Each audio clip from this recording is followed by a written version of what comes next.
sekali berjumpa kembali dalam ibadah sekolah minggu di udara. Teman-teman apa kabarnya nih? Semoga teman-teman sehat-sehat ya. Amin. Nah, jaga kesehatan ya teman-teman. Makan makanan yang bergizi dan istirahat yang cukup. Ya Kak Desia. Iya, Kak Keisha kayak dokter aja nih. Iya dong, nggak apa-apa. Yang penting teman-teman harus sehat ya. Semangat terus. Semangat. Oke, tapi sekarang kita mau mulai ibadah kita dulu ya, Kak. Oke. Kita berdoa dulu ya Kak. Kak Keisha yang berdoa. Oke, kalau begitu. Oke teman-teman, yuk kita berdoa. Tuhan Yesus, terima kasih untuk penyertaan Tuhan dalam kehidupan kami. Tuhan, sebentar kami akan memulai ibadah sekolah minggu kami. Pimpin ibadah kami dari awal sampai akhirnya. Terima kasih Tuhan, kami siap memuji Tuhan, kami siap memuliakan nama Tuhan. Dalam nama Tuhan Yesus, kami sudah berdoa. Haleluya. Amin. Sekarang kita mau memuji Tuhan. Yang semangat.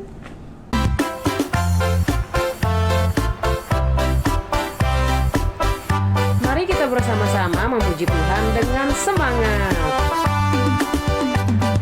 Hati-hati gunakan tanganmu. Hati-hati gunakan tanganmu. Karena Bapa di surga melihat ke bawah. Hati-hati gunakan tanganmu. Hati-hati gunakan matamu. Hati-hati gunakan matamu. Karena Bapa di surga melihat ke bawah. Hati-hati gunakan matamu. Hati-hati gunakan kakimu. Hati-hati gunakan kakimu. Karena Bapa di surga melihat ke bawah. Hati-hati gunakan kakimu. Hati-hati gunakan mulutmu. Hati-hati gunakan mulutmu.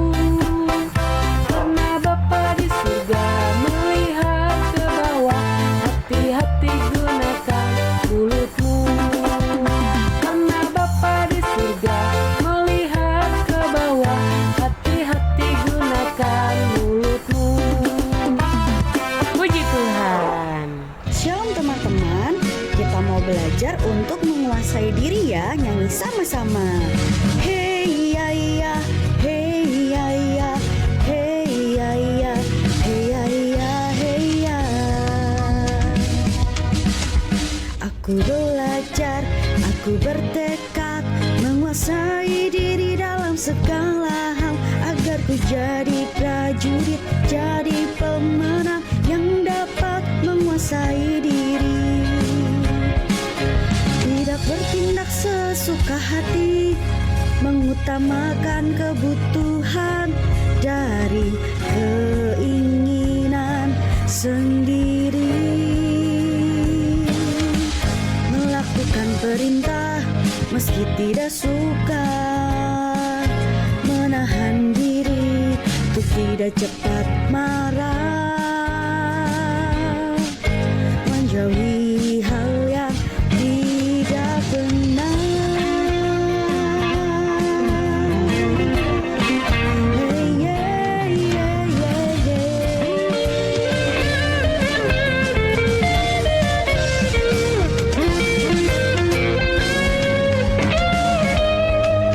Tidak bertindak sesuka hati, mengutamakan kebutuhan dari keinginan sendiri.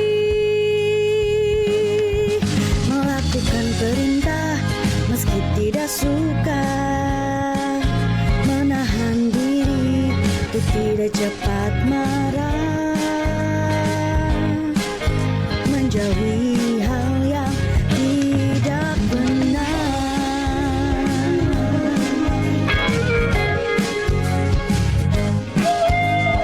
Hey ya ya, hey ya ya, hey ya ya, hey ya ya, hey ya.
teman-teman. Nah, teman-teman pasti tahu banget kan permainan apa tadi yang baru saja Kak Vita dan Koko Matthew mainkan. Ya, bener banget, Uno Stako. Ya, mungkin kalau di awal-awal permainan itu masih aman banget ya kan? Masih rapi, tersusun, kita masih bisa memilih ya kan balok-balok mana yang bisa kita ambil dengan cara yang aman. Jadi masih aman terkendali.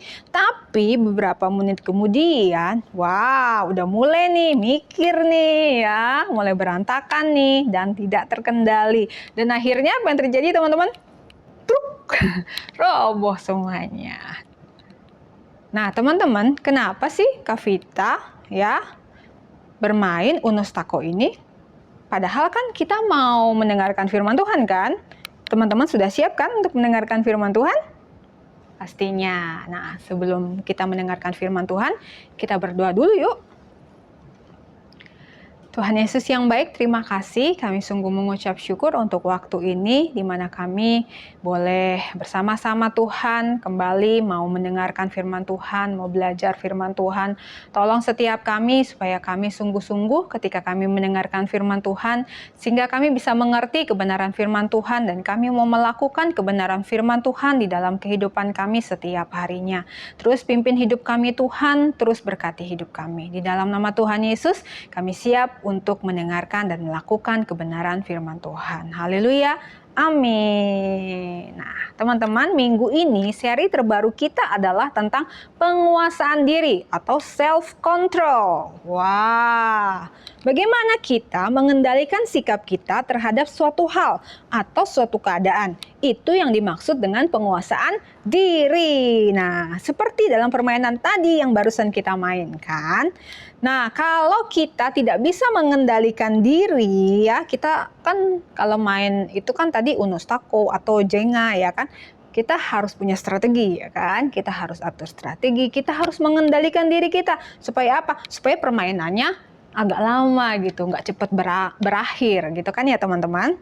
Nah, teman-teman mungkin juga pernah berada dalam situasi yang nggak baik gitu, situasi yang terpojok atau merasa kesulitan dengan sesuatu hal, merasa diremehkan, kurang dihargai. Nah, di saat itulah kita harus menunjukkan sikap penguasaan diri, teman-teman. Hari ini kita mau sama-sama belajar dari Om Paulus. Masih Om Paulus ya. Nah, teman-teman bisa baca ceritanya yang terambil dari Filipi 3 ayat 1 sampai 16. Oke, teman-teman bisa buka Alkitabnya. Baca Filipi 3 ayat 1 sampai 16. Jadi, ceritanya tentang Om Paulus yang menulis surat kepada jemaat di mana, teman-teman? Ayo baca. Di mana? Di Filipi ya. Apa nggak ada videonya, Kak? Nggak ada ya. So, teman-teman harus dengar baik-baik firman Tuhan berikut ini ya. Karena firman Tuhan berikut ini akan mengajarkan kita tentang sesuatu hal yang sangat penting. Oke? Oke. Nah, beberapa minggu yang lalu kita sudah belajar tentang Rasul Paulus ya. Teman-teman pasti ingat dong Om Paulus ini ya. Om Paulus ini orangnya sabar banget kan, ya kan? Dan minggu ini kita belajar bahwa selain Om Paulus ini seorang yang sabar, ternyata Om Paulus juga seorang yang dapat menguasai diri atau memiliki pengendalian diri ya. Apa sih Kak pengendalian diri itu? Pengendalian diri itu adalah kemampuan kita untuk bersikap ya, mengendalikan emosi, mengendalikan pikiran, mengendalikan tindakan kita ya. Jadi kemampuan kita untuk mengambil sikap, untuk bersikap ya, menahan emosi, menjaga emosi ya ketika kita melakukan atau bertindak sesuatu hal. Nah, teman-teman masih ingat nggak siapakah Om Paulus ini? Bagaimana sih asal-usulnya? Om Paulus ini menulis surat ya kepada jemaat yang ia layani di kota Filipi ya tentang asal-usulnya. Jadi Om Paulus ini menulis surat tentang asal-usulnya. Siapakah ya Om Paulus ini ya? Kalau kita lihat asal-usul dari Om Paulus, maka ia adalah seorang yang bisa dikatakan seorang ningrat, teman-teman ya. Apa sih artinya ningrat? Itu loh ya, orang-orang yang keturunan bangsawan, ya, orang-orang yang terpandang, ya. Kalau di Indonesia dibilang berdarah biru, kok dia darahnya biru, kan merah ya Kak, ya. Orang-orang yang terpandang teman-teman, keturunan bangsawan, ya, seorang yang memiliki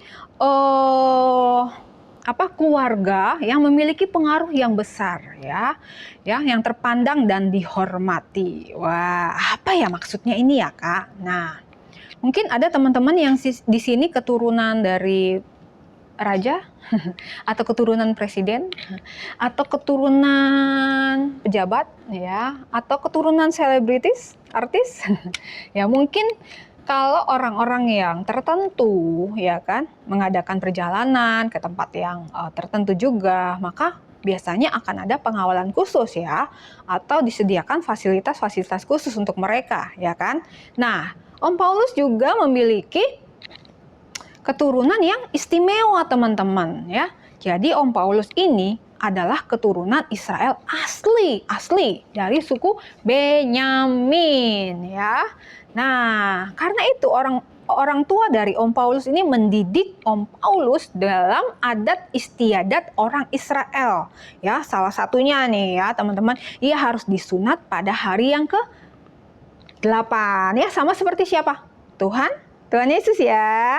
Ya, sama seperti bayi Yesus ketika ia berusia 8 hari, ya, dibawa sama Maria dan Yusuf, ya, ke bait Allah untuk disunat, ya. Teman-teman bisa baca di Lukas 2 ayat 21.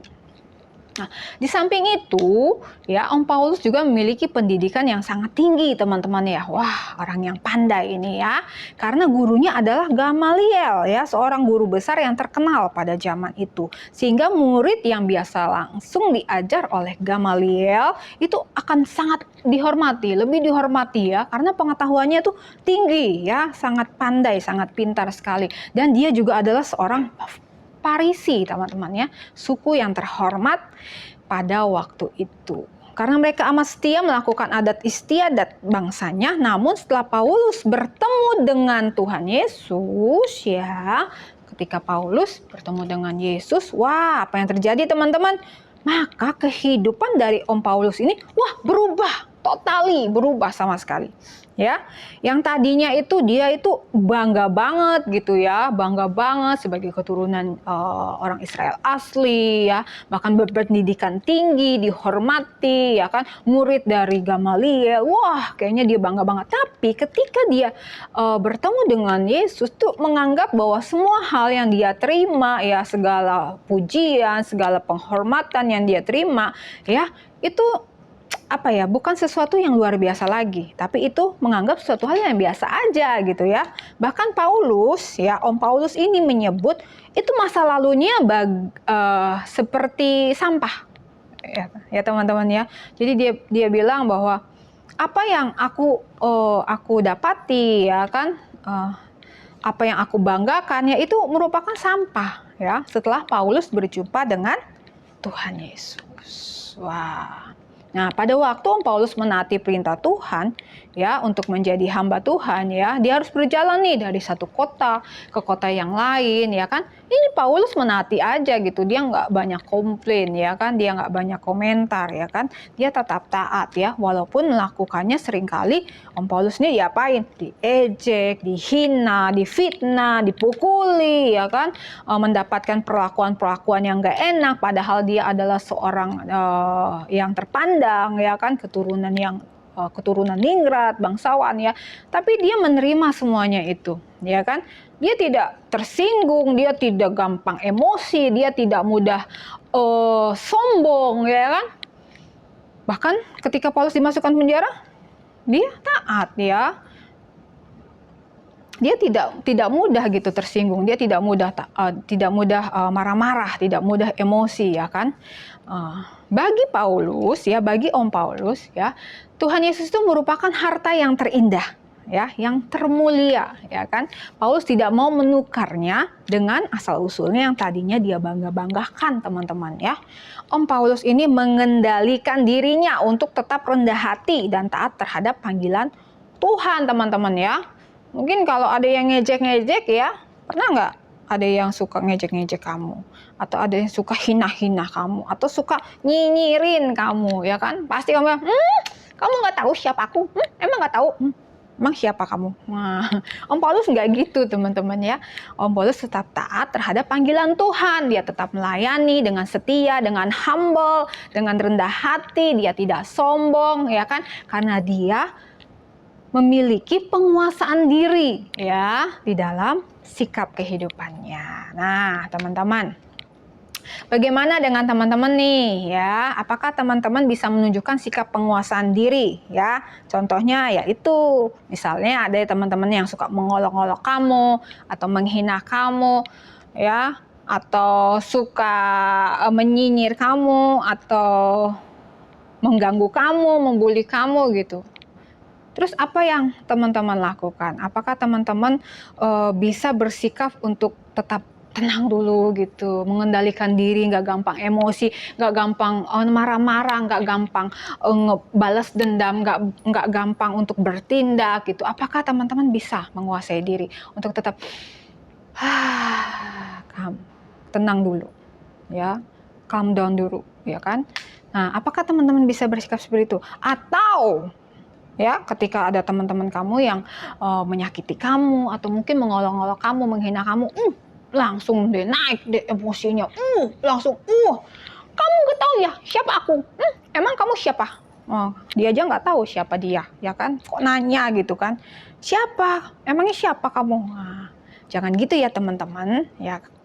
Kita mau belajar untuk kita bisa memiliki ya pengendalian diri, ya kan? Kita mau mengendalikan diri kita, ya kan? Untuk tidak mudah emosi, tidak mudah cepat mengambil keputusan, tidak mudah untuk cepat bereaksi ketika ada sesuatu yang mendatangi kita. Nah, di bagian mana? Ya, pertanyaannya nih, penting nih. Di bagian mana teman-teman itu paling membutuhkan penguasaan diri? Di bagian mana? Ya, apa ketika teman-teman makan? Ya, dalam hal makanan, gimana? Wah, Kak ya, kalau makan itu ya Kak ya, semuanya masuk di dalam mulut Kak, semuanya dimakan. Wah, itu tidak merupakan sikap pengendalian diri teman-teman, ya kan? Kalau kita makan secukupnya, makan yang sehat, jangan semuanya ada makanan langsung semuanya dimakan. Akhirnya apa? Sakit perut, iya kan? Ya. Jadi kita harus mengendalikan diri dalam hal apa? Makanan. Nah, apakah teman-teman punya kesulitan mengendalikan diri ketika kalian berhadapan dengan makanan? Atau di bagian ucapan atau perkataan, ya, ketika kalian berkata-kata, ketika kalian berbicara, apakah kata-kata kalian itu menyakitkan orang lain? Apakah kata-kata yang keluar dari mulut kalian itu kata-kata yang kotor, kata-kata yang tidak baik, kata-kata yang bikin orang lain tersinggung, ya, atau gibahin orang? Apakah teman-teman punya pengendalian diri di bagian perkataan? Atau apakah teman-teman punya pengendalian diri di bagian pikiran? Ya. Jadi ketika kita berpikir ya, di dalam pikiran kita itu sesuatu yang baik kan harusnya kan. Kita memikirkan sesuatu yang baik, sesuatu yang mulia, sesuatu yang indah, sesuatu yang luar biasa ya kan, tentang kebaikan Tuhan. Tapi bagaimana? Apakah di dalam pikiran kalian itu, kalian berpikirnya tentang hal-hal yang kotor, hal-hal yang jahat, hal-hal yang tidak menyenangkan hati Tuhan, ya? Bagaimana dengan pikiran kalian? Apakah kalian, teman-teman, bisa mengendalikan pikiran kalian? Atau di bagian kelakuan? Wah, ini mudah sekali Kak ya, kalau misalnya, baru kesenggol twing gitu kan, ya, langsung dong, wah, langsung pengen apa? Pengen mukul, pengen nendang, pengen wah. Jangan ya teman-teman. Gak boleh. Itu namanya tidak bisa mengendalikan diri, ya kan? Apakah teman-teman bisa mengendalikan kelakuan teman-teman, tindakan teman-teman, perbuatan teman-teman? Coba teman-teman sekarang pikir di bagian mana ya teman-teman paling lemah sekali ya dalam mengendalikan diri atau menguasai diri. Apakah di dalam makanan, perkataan, pikiran, tindakan ya? Di bagian mana teman-teman paling lemah? Teman-teman bisa jawab sendiri ya. Ingat, Tuhan tahu loh, Tuhan tahu banget loh siapa kita. Di bagian mana kita paling lemah ya. Kita mau serahin sama Tuhan. Kak Vita juga sampai sekarang masih terus belajar loh untuk berusaha untuk menguasai diri di bagian terlemah, Kak Vita. Setiap orang punya bagian terlemah. Ya, masing-masing orang tuh beda-beda pasti bagian terlemahnya. Di mana bagian terlemah kalian? Untuk kalian bisa menguasai diri kalian, ya kan? Apakah makanan tadi seperti Kak Vita bilang, apakah dalam pikiran kalian, apakah dalam perbuatan kalian, apakah dalam perkataan kalian, di bagian mana? Nah, kita minta sama Tuhan, Tuhan tolong, Roh Kudus tolong aku, pimpin aku supaya di bagian terlemahku, aku bisa berusaha untuk ya mengendalikan diriku, menguasai diriku, ya. Karena ini hal yang sulit, bukan hal yang mudah. Pengendalian diri, penguasaan diri adalah hal yang paling sulit yang dimiliki oleh manusia untuk kita bisa melakukannya. Paling sulit, Kak Vita aku itu paling sulit. Tapi kita percaya bahwa kita menyerahkan sama Tuhan, Roh Kudus akan menolong kita, memampukan kita supaya kita bisa memiliki penguasaan diri di bagian terlemah yang kita miliki. Oke, teman-teman mau menyerahkan sama Tuhan dan minta tolong Tuhan, Roh Kudus, tolong aku ya di bagian terlemahku, aku paling sulit nih Tuhan di bagian ini untuk menguasai diri. Ya, aku serahkan sama Tuhan, Tuhan tolong supaya aku bisa menguasai diriku. Aku bisa memiliki penguasaan diri di bagian ini. Ya, serahin sama Tuhan, nanti kita doa sama-sama juga, serahin sama Tuhan. Tuhan pasti tolong kita. Oke, teman-teman? Oke, satu tips yang bisa menolong kita supaya kita memiliki penguasaan diri adalah think before you act. Oke, apa? Think before you act. Oke, teman-teman? Selalu lakukan kebenaran firman Tuhan setiap hari ya. Ya. Kita mau menjadi anak-anak Tuhan yang mampu untuk mengendalikan diri. Karena teman-teman ya, Amsal 25 ayat 28 berkata, orang yang tidak dapat mengendalikan dirinya adalah seperti apa? Seperti kota yang roboh temboknya. Bayangin teman-teman, kalau sebuah kota temboknya roboh, apa yang terjadi? Gak ada gunanya kota itu, ya kan? Gak ada pertahanannya, gak ada temboknya, ya. Gak berfungsi lagi dengan baik kota itu, ya kan? Nah, kita mau menjadi orang-orang yang mampu untuk mengendalikan diri. Karena kita tidak mau menjadi seperti kota yang roboh temboknya. Oke teman-teman, ayat hafalan kita minggu ini ialah Amsal 25 ayat 28. Amsal 25 ayat 28 ya. Orang yang tidak dapat mengendalikan dirinya adalah seperti kota yang roboh temboknya. Ya, teman-teman hafal ya di rumah. Oke, yuk kita berdoa. Tuhan Yesus yang baik, terima kasih untuk kebenaran firman Tuhan yang mengingatkan kami untuk kami boleh memiliki pengendalian diri di dalam hidup kami. Kami sadari Tuhan bahwa hidup kami ini milik Tuhan dan apa yang kami miliki ya, yang kami punyai ini berasal daripada Tuhan. Dan kami tahu bahwa kami terbatas sebagai manusia. Kami berusaha Tuhan untuk bisa menguasai diri kami, mengendalikan diri kami, baik secara emosi, pikiran, perbuatan kami, perkataan kami, atau apapun yang kami makan Tuhan. Kami berusaha untuk mengendalikan diri, tapi terkadang Tuhan karena kelemahan kami Tuhan, kami tidak mampu dan itu kami butuh Engkau Tuhan. Kami minta Roh Kudus-Mu menolong kami supaya kami bisa memiliki sikap penguasaan diri Tuhan di bagian terlemah dalam diri kami. Kami minta tuntunan Roh Kudus, kami minta pimpinan Roh Kudus menjamah kami, memulihkan kami, memberikan kami kekuatan untuk kami mampu, untuk kami boleh menjadi anak-anak yang memiliki pengendalian diri Terima kasih Bapak yang baik, berkati setiap anak-anak yang sudah mengikuti ibadah sekolah minggu di udara ini Tuhan, dari awal sampai selesai. Tuhan yang akan terus memberkati dalam kehidupan mereka, studi mereka diberkati Tuhan. Segala apa yang mereka butuhkan, segala apa yang mereka rindukan, Tuhan yang akan menjawab sesuai dengan waktu Tuhan. Berkati orang tua mereka, berkati dalam setiap usaha mereka, pekerjaan mereka, pelayanan mereka. Semuanya Tuhan berkati. Terima kasih Bapak yang baik. Kami menyerahkan sepenuhnya hidup kami ke dalam tangan Tuhan. Engkau Allah yang berdaulat penuh dalam kehidupan kami. Engkau Allah yang akan menolong kami dan memimpin hidup kami dan memberkati hidup kami. Terima kasih Bapak yang baik, terima kasih. Di dalam nama Tuhan Yesus kami berdoa dan bersyukur. Haleluya. Amin. God bless you. Shalom. Nah, teman-teman sudah mendengarkan firman Tuhan dengan baik kan? Apa nih yang teman-teman dapat dari firman Tuhan minggu ini? Kak Kesya punya pertanyaan nih, Kak Desi. Iya. Kak Kesya punya pertanyaan. Dalam hal apa teman-teman paling sulit mengendalikan diri? Ayo, apa ya? Setelah dengar firman Tuhan hari ini, kira-kira apa ya? Apa ya? Kalau Kak Desi?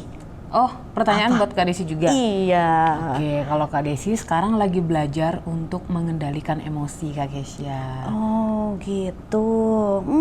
Emang tidak mudah ya Kak Desi? Iya, tidak mudah. Tapi kita harus serahkan sama Tuhan Kak Desi. Betul. Dan meminta supaya Roh Kudus memampukan kita untuk mengendalikan diri dengan baik. Betul sekali. Ya.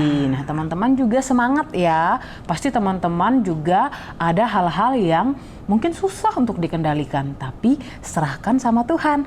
Pasti teman-teman juga bisa. Iya, betul sekali. Jadi teman-teman harus melakukan kebenaran firman Tuhan setiap hari. Wah, luar biasa. Oke, sekarang kita mau mengerjakan Aktivitas. Kerjakan dengan baik. Aktivitas sekolah minggu di udara. Oke, aktivitas kita adalah teman-teman bisa sebutkan 5 penguasaan diri yang sudah teman-teman lakukan. Nah, setelah itu buatkan videonya dan kirimkan ke sekolah minggu di udara. Selamat mengerjakan, Tuhan Yesus memberkati. Nah, seperti itu teman-teman. Jangan lupa kerjakan, terus kirimkan ke Sekolah Minggu di Udara. Hai teman-teman. Teman-teman sudah mengikuti ibadah sekolah minggu di udara dengan baik kan? Nah teman-teman, sekarang kita mau cari tahu siapa pemenang lomba hias kue yang diadakan oleh Champion Kids. Menurut kalian siapa ya pemenangnya? Yuk kita simak video berikut ini.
teman-teman.